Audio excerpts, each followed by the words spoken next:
እዚህ ውስጥ የቤተክርስቲያን መሪዎች እንደሚኖሩ ተስፋ አደርጋለሁ። የቤተክርስቲያን አገልጋዮች ቤተክርስቲያን የሚመሩ ወቀሳም ጭምር እስኪ ዝም ብዬ ልናገር፣ የግድ ለእኔ ያድርጉ ማለት አይደለም። አንድ ቤተክርስቲያን በዚህ ጉዳይ ለአገልግሎት የሚያስፈልግ ወረቀት አለ ሆይ ብሎ እንኳን የጠየቀኝ ሰው የለም ከዓለም ዙሪያ። በየቤተ ክርስቲያን አስራት የምትቀበሉ፣ አዎ የእግዚአብሔር ሕዝብ መስጠት አለበት አስራት። የፍቅር ስጦታ የምትቀበሉ፣ አዎ መስጠት አለበት አምናለሁ። የእግዚአብሔር ሕዝብ ንፉግ አይደለም። አንድ ቤተ ክርስቲያን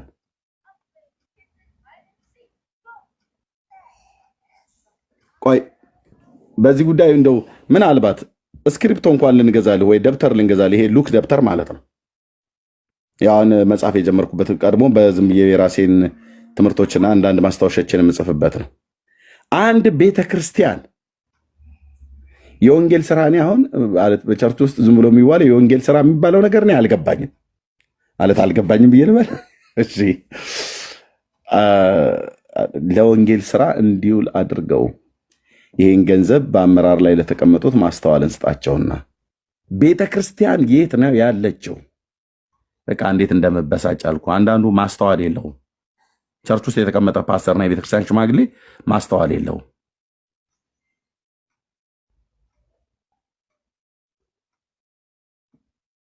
ምክንያቱም ገንዘቡን ለሌላ ዓላማ ሲያውሉት ስለምናይ።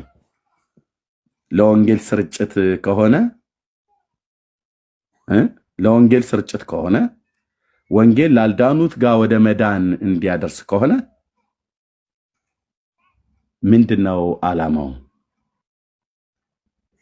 የግድ እኔ ሌላ ሰው እንኳን አልጠቅስላችሁም። ልጆቼን ዝም በሉሽ እያልኩኝ ድምጻቸው እየገባ ሳሎን ውስጥ ከቤት ጥበት የተነሳ ሳሎን ውስጥ ሆነን ሚስቴ እዛ እያንኳኳች ልጆቼ እዚህ እየተንጫጩ የምናገለግለው ሰው እንዲድን ብለን ነው። አንዳንዱ ደግሞ በጣም ትልልቅ ነገር ይዘው ምንም ሲሰሩ አታያቸው። ምንም ደፍሬ ነግራችኋለሁ፣ የአብርሃም አምላክ ምስክር ነው። ምንም ሲሰሩ አይታይም። እንድትናገሩ እድል ልስጥ። እኔ ያዝኩትኝ ቤት ከፍቼ ተባረኩ። እየወረደች እንዴ? እሺ ጸጋ ያብዛለች። ቀጥሉ ወገኖች፣ ኤዲዬ ቀጥሉ። እሺ ሰላም ለሁላችሁም ይሁን። እዚህ ያላችሁ ተባረኩልን። እንግዲህ አሁን ኤርሚ የሚለው ያለው ምንድነው? መጽሐፍ ብዙ መጽሐፍቶች ያስፈልጋሉ እያለ ነው። ከመጽሐፍ ባሻገርም ብዙ ነገር ያስፈልገናልና አሁን እኔን ማግኘት የምትፈልጉ ቲክቶክ ባዮ ላይ ያለ ቁጥሬም አለ እና የቅዱሳን ህብረት የሚል ነው የሰጠነው ስም። አገኙኝ፣ በውስጥ አገኙኝና አሜሪካ፣ ካናዳ፣ አውሮፓ፣ አውስትራሊያ ያለ ነው በወር $20፣ ኢትዮጵያ ያሉት $200 ማን ነው 200 ብር። እሱም እንደውም እንትን እንዳይልባቸው ብለን ነው አይ እንችላለን ምንም ችግር የለም ምናምን ሲሉኝ ካለው ኑሮ ጋር 200 አደረግነው እና እኔ መነንዬ ሊያ ሆነን ነው መርስዬ ሆነን ነው የጀመርነው። በሚቻለው መጠን ጥሩ እየሄደ ነው፣ ጥሩ እየተንቀሳቀሰ ነው እና ሁሉንም ነገር በውስጥ መስመር እንድናረገው ያለ እሱን ነገር እናወራለን። በባለፈውም ላይ ስልክ ደውለሽልኛል። እሱን ነገር እናወራለን። አንዳንድ የተፈጠሩ ነገሮች ሰዎች ስሞታና አቤቱታ ወደ እኔ ጋር ጭምር እያመጡ ነው። እኔ የለሁበትም እንደምታውቁት፣ ግን እናወራለን። እሱን ያትየው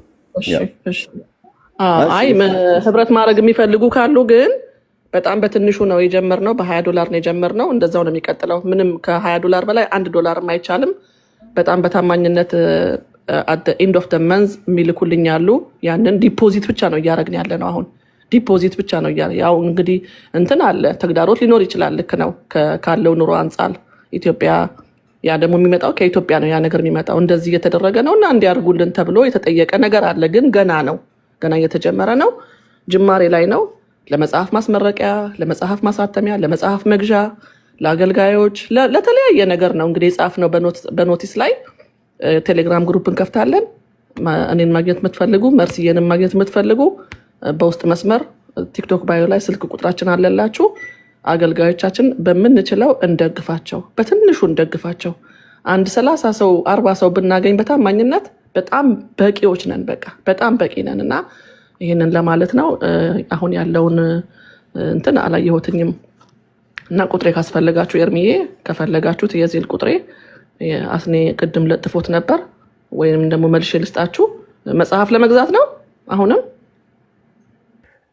እና በፈቃደኝነት አለ አይደለ በትንሹ በፈቃደኝነት በትንሹ ደግሞ ዝም ብሎ ነው እንትን የሚለው በትንሹ ይጠራቀማል እና የአመት የከፈሉኝም አሉ የስድስት ወርም የከፈሉ አሉ የአመት ሲሉኝ ጊዜ አይ የስድስት ወር ይበቃል ብዬ ሁለት ሰዎች የስድስት ወር ከፍለዋል አንድ ልጅ ከአውሮፓ አንድ ደግሞ ከዚህ ከአሜሪካ ስማቸውን አልጠቅስም እና $20 ማለት ነው የስድስት ወር 120 ነው ምናምን እንደዛ አካባቢ ነውና እንደዛ እናድርግ ኢትዮጵያ ያሉት በ200 ብር በጣም at the end of the month መጀመሪያ የሚከፍሉት እነሱ ናቸው የሚገርማችሁ መጀመሪያ የሚከፍሉት እነሱ ናቸው ኢትዮጵያ ያሉት ኢትዮጵያ ወኪል አድርገናል እንደዛ ያደረግን ዲፖዚት እናረግና ከዛ መጨረሻ ላይ በደንብ ሲሰበሰብልን ለብዙ ነገር ለአገልጋዮች እንጠቀምበታለን አገልጋዮች በብዙ ነገር ይቸገራሉና ያንን ለማድረግ ፈቃደኞች የሆናችሁ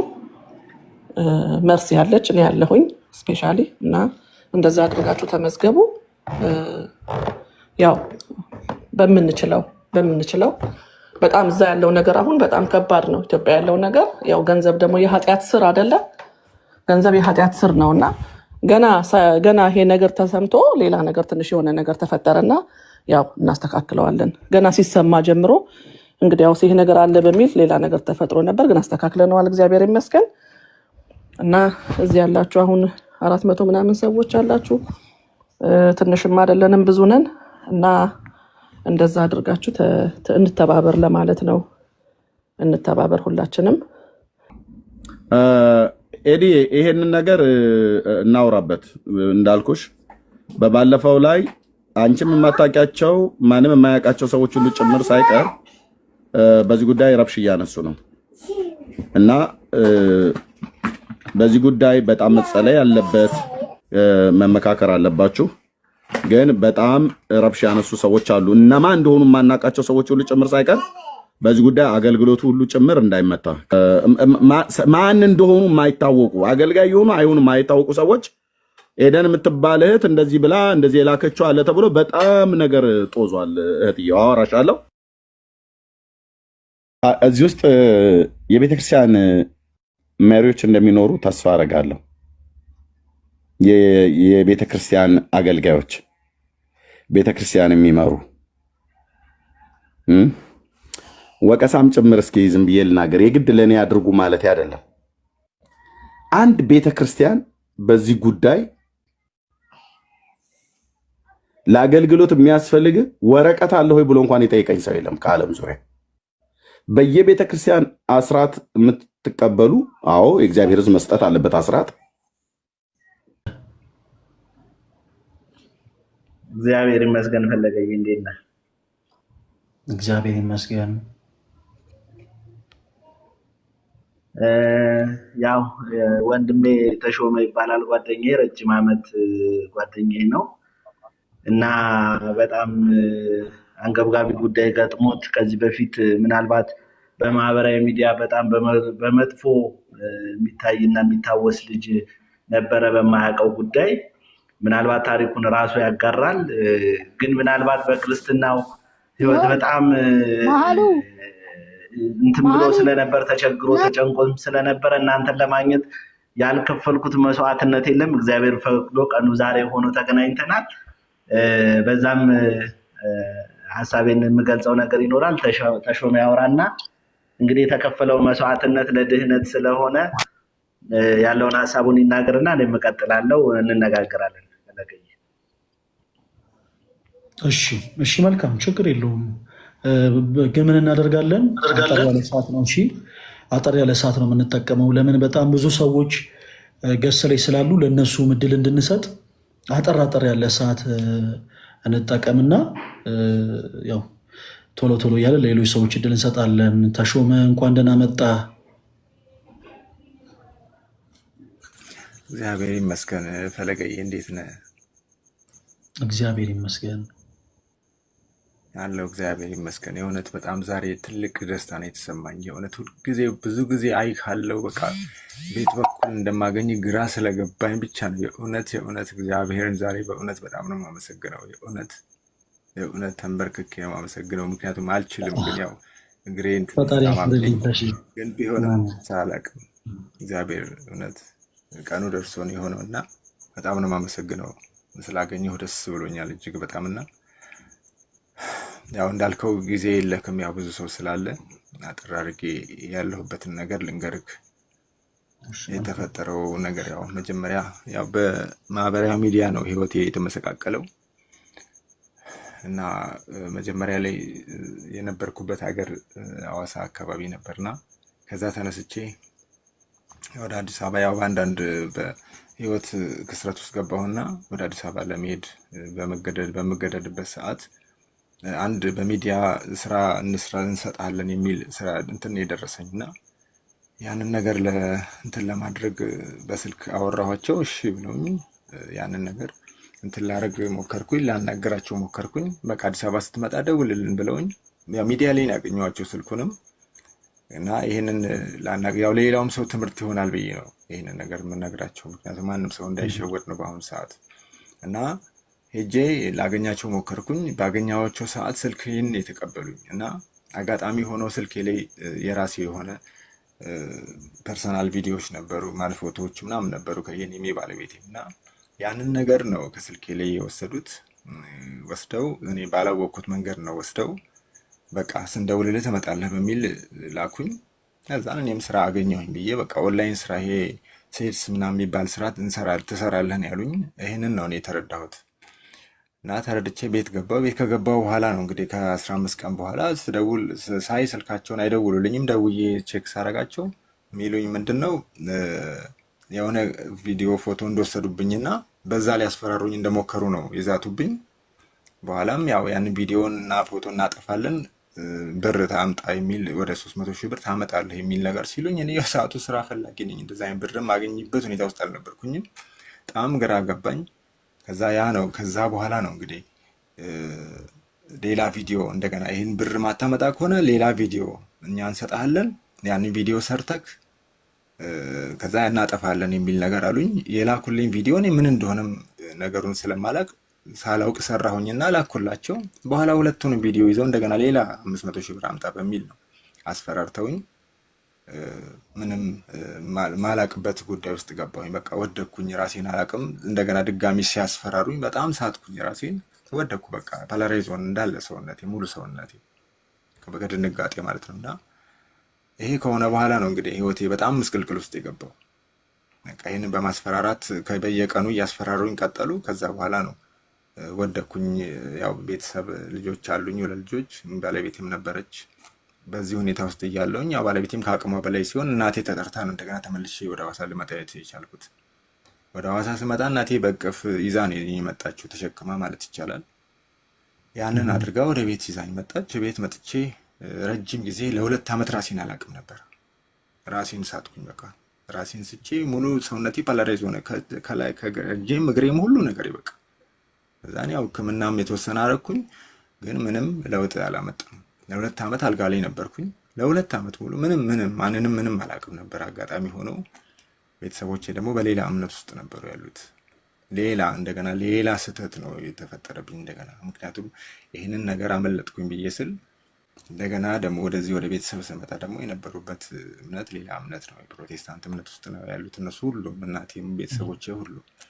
በዚህ ሁኔታ ውስጥ ሆነው ስመጣ ምክንያቱም መጀመሪያም ከዚህ ተጣልቼ የሄድኩት በዚህ የተነሳ ነው። ከእናቴ ጋር ለምን ሆንሽ በሚል ተጣልቼ ነበር የሄድኩት ወደ አዲስ አበባም ሲሄድ እና እንደገና ተመልሼ ስመጣ የእነሱ ጋር ነኝ ያለሁት። ከቅዠቴ ስነሳ ከዛ ከ2 ዓመት በኋላ ስነሳ እነሱ ጋር ነው ያለሁት። በኋላ በአንገቴ ላይ ክር ተበጥሷል። ብዙ ታሪክ ተፈጥሯል። በቃ ይሄ ሁሉ ነገር ሆኖ አሁን ኦልሬዲ ወደ 5 ዓመት ሆኖኛል እዚህ ከተቀመጥኩ።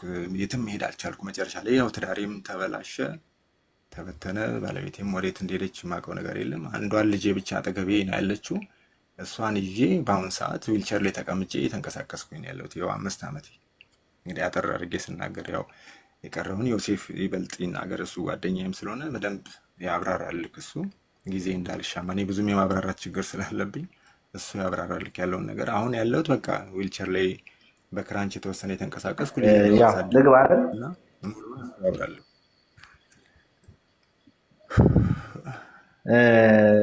ያው ጉዳዩን በተወሰነ ደረጃ ተሼ አብራርቶታል። ምናልባት ግልጽ እንዲሆንላችሁ ቪዲዮ ከፐርሰናሉ ቪዲዮ በዘለለ እሱ እንትን ያለው ቪዲዮ ምንድነው የኢሉሚናቲ አምልኮ የሚያስፈጽሙበትን ስርዓት ነበረ። መስቀል ዘግዝቆ እንቁላሎችን አድርጎ የተወሰኑ ስርዓቶችን የሚያስፈጽም ቪዲዮ ነው እንዲልክለት ያዘዙት እና ያንን ቪዲዮ ልኮላቸው ከላከላቸው በኋላ ያንን ብር እንዲያመጣ ራሱ ሲያስገድዱት ያው እኔ ረጅም ዓመት ጓደኛዬ ነው፣ 15 ዓመት አካባቢ ጓደኛዬ ነው። ምንም የምናውቀው ነገር የለም። እሱ ማንንም ሳያማክረኝ ቪዲዮ ላከላቸው። ከዛ በኋላ ያ ቪዲዮ በማህበራዊ ሚዲያ ሲለቀቅ ነው ልጁ ፓራላይዝድ ነው። መጀመሪያ ቪዲዮውን ላክልን ያሉት ከባለቤቱ ጋር የነበረውን ፐርሰናል ቪዲዮ ነው። ምናልባት እዚህ ሚዲያ ላይ እንደ ሃይማኖትም ፔጅ እንደመሆኑ መናገሩ አስፈላጊ አይደለም፣ ግን ፐርሰናል ቪዲዮ ከተባለ በቂ ነው። የኢሉሚናቲው ግን ምን ያህል ህይወቱን እንዳመሰቃቀለው ማወቅ የሚቻለው ያንን ካየ በኋላ ባለቤቱ ቤተሰቦች ጋር ነው ቪዲዮ የተላከው። መጀመሪያ ፐርሰናል ቪዲዮ ተላከ። ቀጥሎ ደግሞ የኢሉሚናቲው ቪዲዮ ሲለቀቅበት ልጁ ፓራላይዝድ ሆኖ ቤት ተቀመጠ። እንደነገራችሁ እናትየው ፕሮቴስታንት ነች። እዩ ጩፋ ጋር ይዛው ሄዳለች። እንግዲህ ነፍሱን ሳያውቅ ማለት ነው። ከዛ በኋላ ዮናታን ጋር ሄዶ መልካም ወጣት ተምሯል። አልፎ ተርፎ በህይወቱ አሁን ላይ እየገጠመ ያለው ነገር ፈለገ እግዚአብሔር ነው ከህይወቱ ሊያስወጣው የሚችል በጣም ብዙ ኬዞች ገጥመውታል። ይሄ ነገር የገጠመው ነገር ምንድነው? እናቱ ፕሮቴስታንት ነች። ከሰዎች ጋር አስተባብረን የተወሰነ ጸበል ሊሄድ ወደ ጊዮርጊስ በርሜል ጊዮርጊስ ሊሄድ ሰዎች የፕሪንት ጌት ሊሸፍኑለት፣ ከዛ በኋላ ደግሞ ለምግብ እዛ ላለው ለተወሰነ ነገር ልጁንም ይዞ ሲሄድ ለምናምን ሰው እያፈላለግንበት ባለንበት ሰዓት ሰማች። ይሄን እንግዲህ ኢማጂን ልጁ እምቢ ብሎ ትቶ በስንት እንትን ጸሎት እንዲጀምር አድርጌ ውዳሴ ማርያም እንዲደግም በተቻለው መጠን መዝሙረ ዳዊትን እንዲደግም እየቻለ የማታው እያስተባበርኩ እኔ በመንፈሳዊ ህይወት ጠነከርኩ አይደለሁም እንደሱ። ግን ምናልባት ቀጨኔ መድኃኔዓለምን ታውቀዋለህ? እዛ ድቁና ተምሬያለሁ። ያላገለገልኩበትም ብዙም አላገለገልኩበትም እንጂ ቀጨኔ መድኃኔዓለም ያደግኩ ልጅ ነኝ። እዛም ሰንበት ትምህርት ቤት ፈለገ ህይወት ሰንበት ትምህርት ቤት እዛ ነው ያደግኩት እና ባለበት ሁኔታ አሁን በተወሰነ መሰረት እያስያዝኩት ባለበት ሁኔታ እንደናንተ ያለ ሰው የሚያበረታው የሚያጸናው በሃይማኖቱ እንዲበረታ አይዞ በርታ ጎበዝ የሚለው ሰው ያስፈልገዋል። የተከበበው እንዳለ ቤተሰቦች ሁሉ ፕሮቴስታንቶች ናቸው። እሱ ከዛች ቤት ላይ የተወሰኑ ጓደኞች አዋተው ትንሽ ሱቅ ከፍተውለት ጉሊት ይሸጣል። ጉሊት ማለት ድንሽ ከሰል ምናምን ቁጭ ብሎ እየሸጠ ልጁን እያሳደገ ነው። በዛ ብሎ እህት ወንድሞቹ በፕሮቴስታንት እምነት ወስደው ታግሎ አልችል ሲለው እቤቱ ተቀመጠ። አንገቱ ላይ ማህተብ አረገ። የእመቤታችንን ስዕል ቤት ሲያስገባ ቸርች ሲቀር እናትየው 10 ሜትር 2 ሜትር በማይሞላ ቦታ ውስጥ እሱ ከፈተችበት እናቱ። ያንንም ችሎ ፈተና ነው ብሎ ተቀምጦ ጸበል ሊሄድ መሆኑን ስትሰማ ከቤት አስወጣዋለሁ ብላ ዝታ ከጸበል አስቀረችው። አሁን ባለበት ሐዋሳ መጥተህ የነበረ ሰዓት ቪዲዮዎችን ማይቼ አንተን ለማግኘት ብዙ ጣርን አልቻለም። ቢያንስ እዛ ሄደ አይተው ታበረታው ነበረ፣ ታጸናው ነበረ። ጠርተውም ቢሆን ስላሴ ቤተክርስቲያን አለ ከጀርባና እባክህ እንደው ይሄንን ወንድም እባክህ አትርፍልኝ። በጣም ወደው ጓደኛዬ ነው። በሃይማኖቱ በጣም ተስፋ ቆርጦ እውነቴን ነው የምልህ። ባለቤቱ ከታመመ በኋላ ነው ጥላው ሄደች። ሲታመም ስታይ ጥላው ሄደች። ጥላው ስትሄድ ጉሊት እየሸጠ ልጁን እዚህ አድርሷል። በመንፈሳዊነቱ ኢሉሚናቲ ቪዲዮ ሰርተውበት በዚህ አጋጣሚ ምንም የሚያገናኘው ነገር የለም ከሃይማኖት ጋር። ዮኒ ማኛ ገብቶ የልጁን ሁኔታ ተረድቶ ይሄን ቪዲዮ የለቀቁትን ሰዎች ሳድስ ሚዲያ ታውቁት ይሆናል አጥፉ፣ ይሄንን ሚዲያ ፕሮሞሽን እየሰራችሁበት ነው። ልጁ ተጸጽቶ ይቅርታ ጠይቋል በይፋ። ስለዚህ አጥፉ ተብሎ ሌላ ፕሮሞሽን ይሰሩበት የነበረውን ቪዲዮ አስጠፍቶለታል ገብቶ። በዛውም ለሱ ማመስገን እንፈልጋለን፣ እናመሰግነዋለን በዚህ ጉዳይ ላይ። አዘርዋይስ ግን ከዛ በኋላ ያለው በመንፈሳዊ ህይወት ምንም ያገናኘው ስለሌለ ፊዮኒ ምክርም መቀበል አይችልም፣ ሊመክረውም አይችልም ባለበት ደረጃ። ከዛ ወደ መንፈሳዊ ህይወቱ ግን ወደ እናንተ መምጣት አለብን። መተናል። እንግዲህ እኔ ወንድሜ እንድታተርፍልኝ እፈልጋለሁ። ፈለገ በጣም ሰው ያስፈልገዋል፣ መንፈሳዊ አባት ያስፈልገዋል። በረጅም ዓመት ቅሟል። መጠጥ አያውቅም እንጂ ቅሟል። ብዙ ዓመት ቅሟል። ወደ እመቤቴ የተመለሰ አሁን እመቤቴን ይወዳታል። ልጁም እሷም ትወዷለች። በነገራችን ላይ የጴንጤ ቸርች ነው ልጁ የምትማር። እነሱ ሲዘምሩ ዘምሪ ሲሏት የእመቤቴ መዝሙር ካልሆነ አልዘምርም እያለች ነው የምትቀመጥ እዛ ቸርች ውስጥ። ምናልባት ይህን ስለተናገርኩም ሊያባሯት ይችላሉ ነገ ሰምተው። ግን ልጁ ነፃ ከወጣ ይበቃል። በቃ ተሾመ ነፃ ከወጣ ይበቃዋል። ይሄን ያህል መስዋዕትነት እየከፈለ ነው ልጁ። የቸርች ትምህርት ቤት ነው የምትማር። በነፃ ነው የሚያስተምሩለት። ዘምሪ ይሏታል፣ ስለ ሃይማኖት ይጠይቋታል። ኦርቶዶክስ ለምን ሆንሽ ማህተብሽን በጥሽ እያሉ እያስቸገሯት እየተማረች ነው ያለችው። ላለው ነገር በመንፈሳዊ ሕይወቱ አበርታልኝ። በጣም ብዙ የፈለግንህ ለዚህ ነው። እንግዲህ ይሄ ነው ማለት የምፈልግ። የተሳሳትኩት ነገር ካለ ይቅርታ ተሾመ። ግልጽ መናገር አለብህ አንተ። ኢሉሚናቲ ብለህ ተናገር። ድብስብስ አድርገህ አታሳልፍ። ምክንያቱም ህይወትህን ያጣህበት ነገር ነው። ይሄንን ታውቃለህ፣ ትረዳለህ በስነ ስርዓት። ስለዚህ ይሄን ያለው እውነት ፈለገኝ። ኦኬ፣ በጣም ነው የማመሰግነው ዮሴፍ። በጣም ትልቅ ስራ ነው የሰራው። በዚህ አጋጣሚ ተሾመ በስላወቅኩ አንተንም እጅግ በጣም ደስ ብሎኛል። በጣም እዚህ ጉዳይ ላይ የአንድ ሰው ሀሳብ ብቻ በነገራችን ላይ በቂ አይደለም። በመጀመሪያ ደረጃ ይሄ መልእክት የሚደርሳችሁ ሁላችሁ ምናልባት እዚህ ውስጥም ትኖሩ ሊሆን ይችላል። የህግ አካላት ከሁሉ በፊት የእናንተ እገዛ ያስፈልገዋል። ምክንያቱም እያንዳንዳችን በህይወታችን ላይ አደጋ የሚያደርሱ ወንጀለኞችን በህግ አግባብ ከሰን ያወራናቸውን ሪከርዶች፣ የተለያዩ ነገሮች በህግ አግባብ ወጥተው እነዛም ስልክ ቁጥሮች እነዛም የድምፅ ቅጂዎች በአጠቃላይ ባለቤት ስላላቸው ማለት ነው ባለቤቶቹ በህግ አግባብ ሊጠየቁ ይችላሉ። እና በቻላችሁት አቅም እባካችሁን ትዳሩን እስከሚያጣ ድረስ የገዛ ቤተሰቦቹን እስከሚያጣ ድረስ በማያውቃቸው ሰዎች ህይወቱ የተመሰቃቀለበትን ይህንን ሰው መርዳት የምትችሉ ሰዎች ካላችሁ በህግ አግባብ በልዑል እግዚአብሔር ስም እንድትረዱት እንጠይቃለን። ከዛ በመቀጠል ብዙ ጊዜ ሌላ ቦታ ፕሮሞት ይደረጋል። እኔ አሁን የሆነን ፕሮቴስታንት የሆነን ሰው ማናደድ ማብሸቅ ፈልጌ አይደለም። ወደ ኦርቶዶክስ ቤተክርስቲያን የእስልምና እምነት ተከታይ የሆነ ሰው ጸበል መጠመቅ ፈልጎ ሲመጣ ሂጃባችሁን አውልቁ፣ ጀለቢያችሁን አውልቁና ጣሉ የሚል አንድም ካህን፣ አንድም ዲያቆን፣ አንድም ምዕመን የለም። ለምን መሰላችሁ? እኛ ክርስቲያኖች በቤተ ክርስቲያናችን ውስጥ ስሙ የሚጠራው ስሙ ከስም ሁሉ በላይ የሆነው ክርስቶስ ኢየሱስ እንኳን ጨርቅን አይደለም ማንነትን እንደሚለውጥ ስለምናምን ማንንም ሰው እንዲህ አድርግ ብለን አናስጨንቅም። ኦርቶዶክሳውያን እዛኛው ቤት እንዲህ እንደሚደረግ ግልጽ ነው፣ እሙን ነው። ፕሊስ እባካችሁ እንደዚህ የምታደርጉ ፕሮቴስታንት የሆናችሁ እህት ወንድሞች፣ እንደዚህ የምታደርጉን ያልኩት እባካችሁ በሰው ህይወት አትቀልዱ። ማህተብን በጥስ፣ አለበለዚያ ትራባለህ፣ አለበለዚያ ትጠማለህ፣ አለበለዚያ እንዲህ እናደርግብሃለን፣ ከቤት እናባረርሃለን፣ አለበለዚያ እንዲህ አይነት ነገር እንዘጋብሃለን የምትሉ እባካችሁ እንደዚህ አታደርጉ። ማንም ሰው ሊያደርግ አይገባም እንደዚህ አይነት ነገር። ኦርቶዶክስ የሆናችሁም ሰዎች እንደዚህ የምታደርጉ ካላችሁ እንደዚህ አታደርጉ ፕሊስ። የሆነ ሰው ፕሮቴስታንት ሊሆን ሲል ከቤት እናስወጣሃለን፣ ይሄን የምትበለውን ነገር እናቆማለን፣ እናግድብሃለን፣ የሆነ ነገር ቀኑን ጨለማ እናደርግብሃለን ምናምን አትበሉ ባካችሁ፣ ፕሊስ አትበሉ። እንደዚህ የምትሉ ሰዎች ካላችሁ እንደዚህ አትበሉ። ሰዎችን ቤት እንዲያድሩ በመፍቀድ የዕለት እንጀራቸውን በመስጠት አይደለም፣ በክርስቶስ ኢየሱስ እንዲያምኑ የምናደርገው። ሐዋርያት እንደሰበኩት ብርና ወርቅ ሳይዙ ሐዋርያት በዓለም ሁሉ ዞሮ የክርስቶስ ኢየሱስን ወንጌል ሰብከዋል።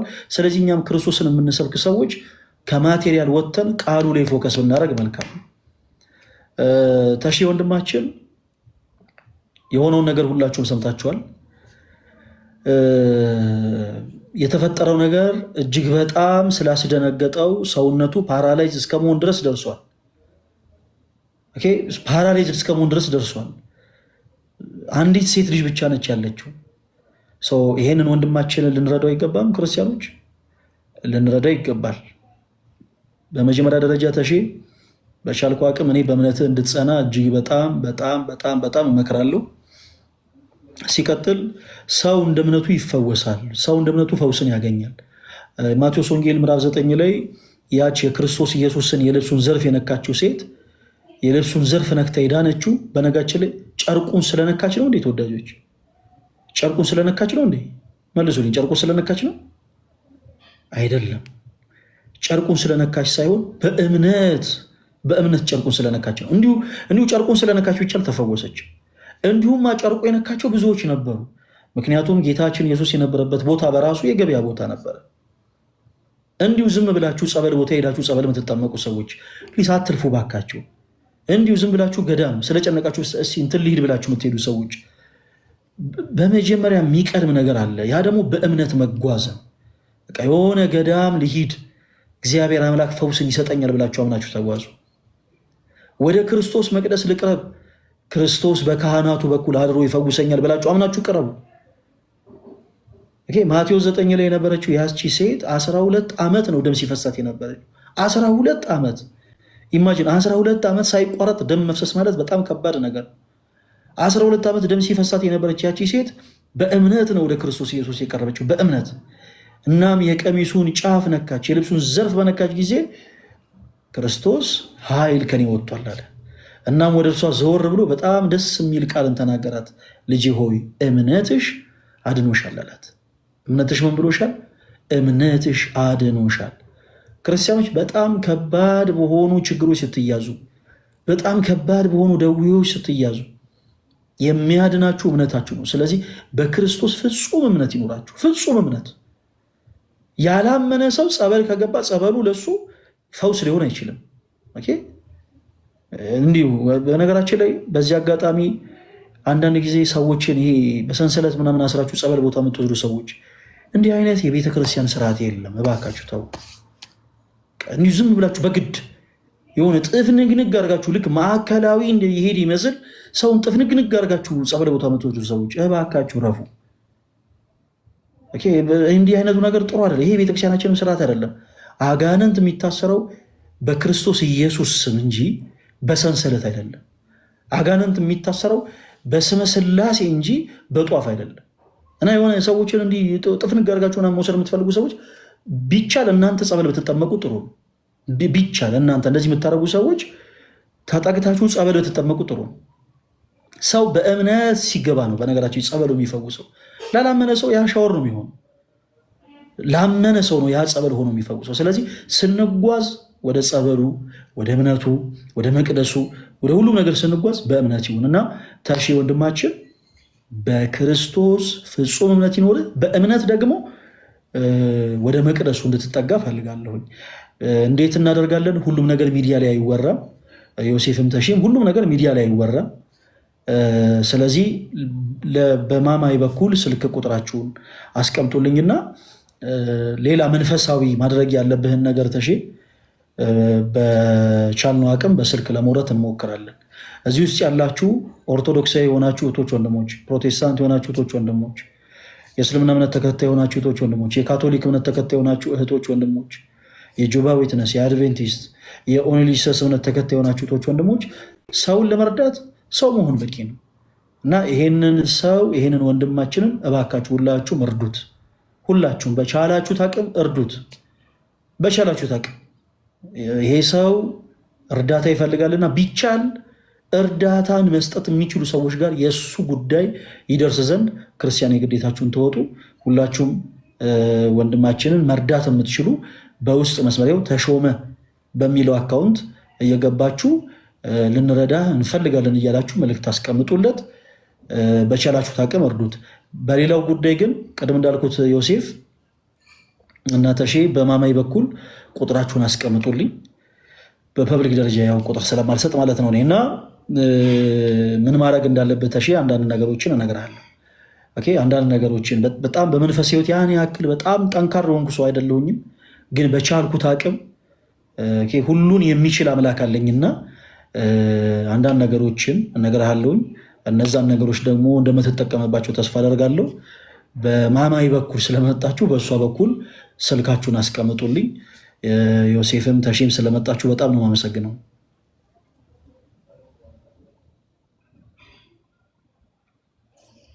ምንም ልል አልችልም። አገልግሎት ዘመንን እንግዲህ አርዝምልን። ለወጣት የመጣ እንግዲህ ሐዋርያ ነህና ያው እኛም በመንፈሳዊ ነገር የጎለበትን የጠነከርን አይደለንም፣ እንበረታለን። ከዚህ በኋላ ባይሆን እግዚአብሔር በፈቀደ እንደነገርኩ ስልክን ለማማይ እናስቀምጣለን። ላለው ነገር አመሰግናለሁ። በጣም እጅግ አድርጌ ነው ማመሰግን። ማማይ ውስጥ አስቀምጥልሻለሁ ስልክሽን። ተሾመ የምታመሰግነው ካለ እንግዲህ አመስግናቸው። አመሰግናለሁ።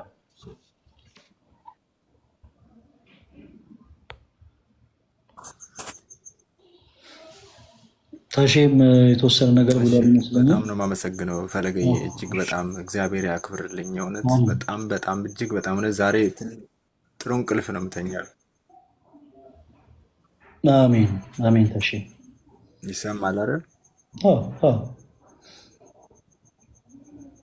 እውነት ዛሬ ጥሩ እንቅልፍ ነው የምተኛው። በእውነት እግዚአብሔር ይስጥልኝ። እውነት በጣም ነው የማመሰግነው።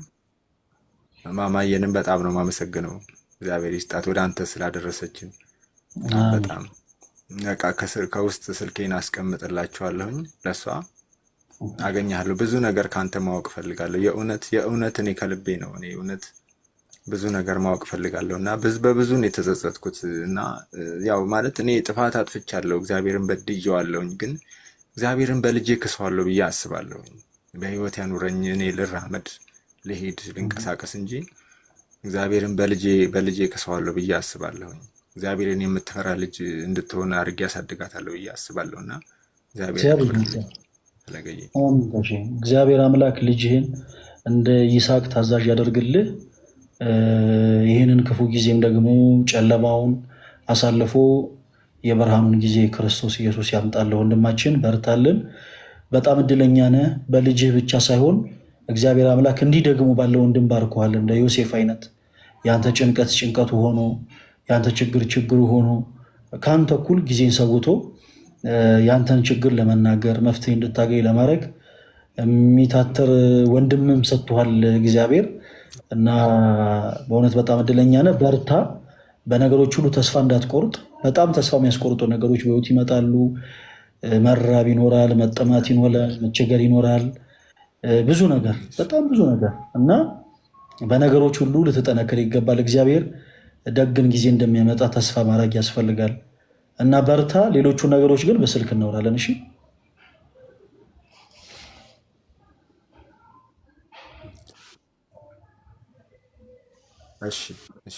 እሺ ፈረገኝ። እሺ አስቀምጣለሁ ስልኬን።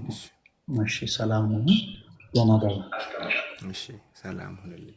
እሺ ደህና ደሩልኝ። አመሰግናለሁ። ማማዬም ፈለገም አመሰግናለሁ። ደህና ደሩልኝ። መልካም ጊዜ። አሜን።